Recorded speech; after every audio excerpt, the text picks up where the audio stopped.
At first, it was thought to err on the side of caution or restraint, but now more of a no regrets decision or attitude has been taken.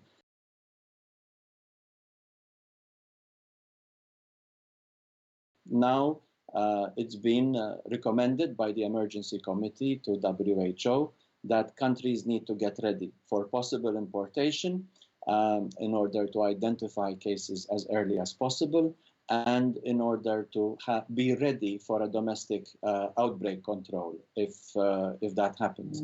And that has flipped the switch. It is now the indication that has been enough for the experts to recommend to WHO, get the countries, alert the countries, get them ready.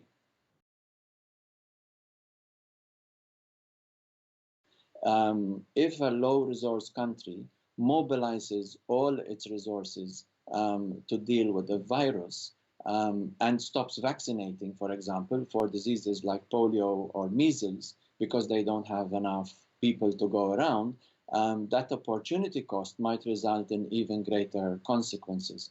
So this is a very difficult decision that has to be balanced one versus the other.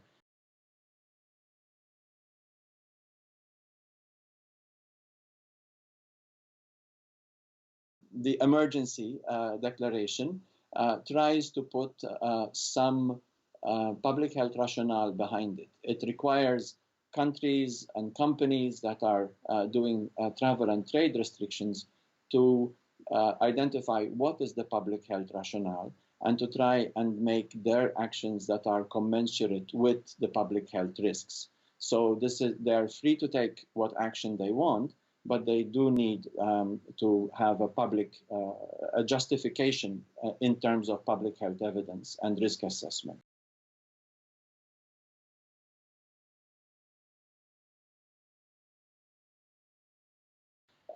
It has brought down the lockdown of a large number of people in a city.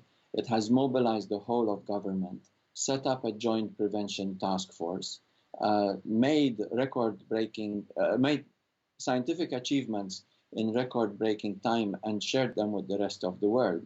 It's extremely important that we recognize that the fake is more about the virus in the rest of the world and not about the performance of China.